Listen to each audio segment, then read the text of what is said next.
नमस्कार, मैं हूं अंकुर और आप देख रहे हैं सत्य हिंदी का न्यूज बुलेटिन। एक नजर अब तक की सुर्खियों पर। राहुल गांधी का एक वीडियो फिर काट छांट यानी एडिट करके चलाया जा रहा है। इसमें राहुल गांधी कहते हुए सुने जा सकते हैं कि देश का एक्सरे कर देंगे, जिसमें दूध का दूध और पानी का पानी हो जाएगा।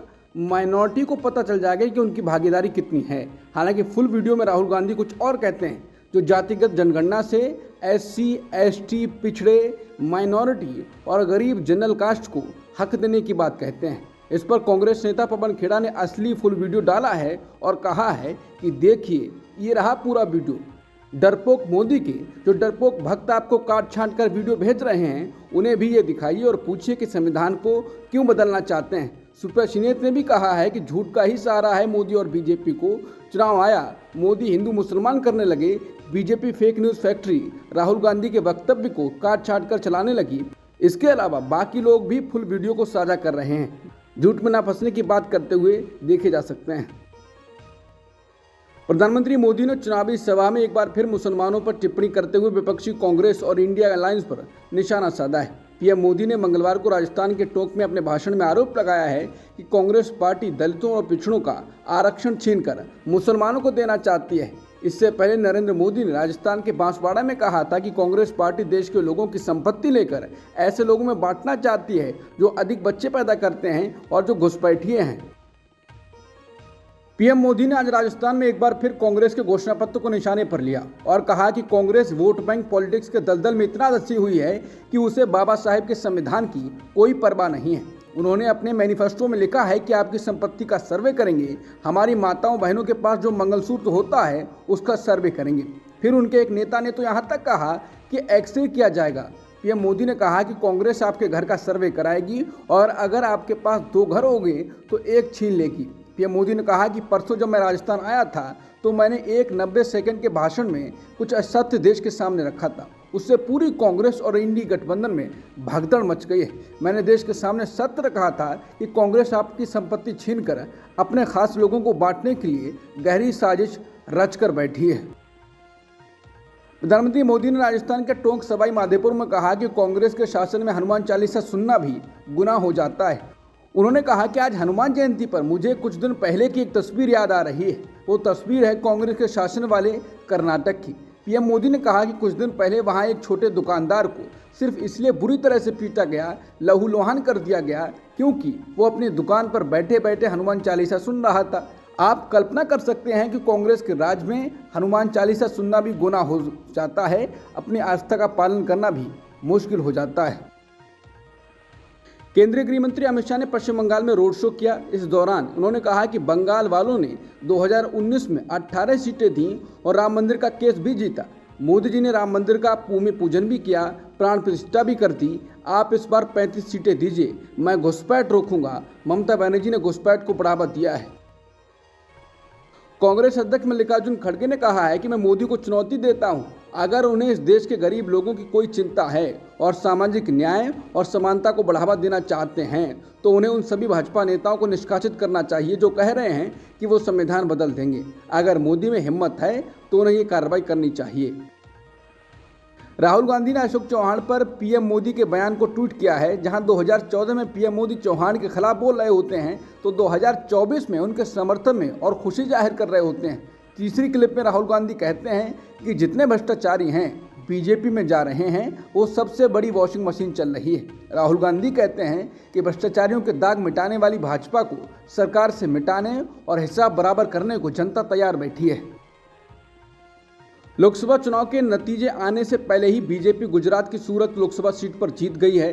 सूरत लोकसभा सीट से कांग्रेस उम्मीदवार नीलेश कुंभानी का नामांकन पहले रद्द हो गया और उसके बाद सूरत लोकसभा से 8 निर्दलीय ने भी अपना नामांकन वापस ले लिया। इसके बाद भाजपा उम्मीदवार मुकेश दलाल निर्विरोध जीत गए। अब बड़ी खबर आ रही है कि कांग्रेस के उम्मीदवार रहे नीलेश कुंभानी बीजेपी में शामिल हो सकते हैं। सूत्रों के अनुसार वो इसी हफ्ते बीजेपी से जुड़ सकते हैं। अडानी ग्रुप की कंपनियों में निवेश को लेकर एक अहम मोड़ आ गया है। सेबी ने अपनी जांच में पाया है कि इन कंपनियों में निवेश किए गए 1 दर्जन ऑफशोर फंड डिस्क्लोजर रूल्स का उल्लंघन और निवेश सीमा का उल्लंघन थे। न्यूज एजेंसी रॉयटर्स को जानकारी 2 सूत्रों ने दी है। वहीं सेबी और अडानी ग्रुप ने इस मामले को लेकर भेजे गए मेल का अभी तक जवाब नहीं दिया है रॉयटर्स ने सबसे पहले रिपोर्ट दी थी कि सेबी ने पिछले साल अगस्त में सूचीबद्ध संस्थाओं द्वारा खुलासे के नियमों और ऑफशोर फंडों की होल्डिंग की सीमा के उल्लंघन का खुलासा किया था।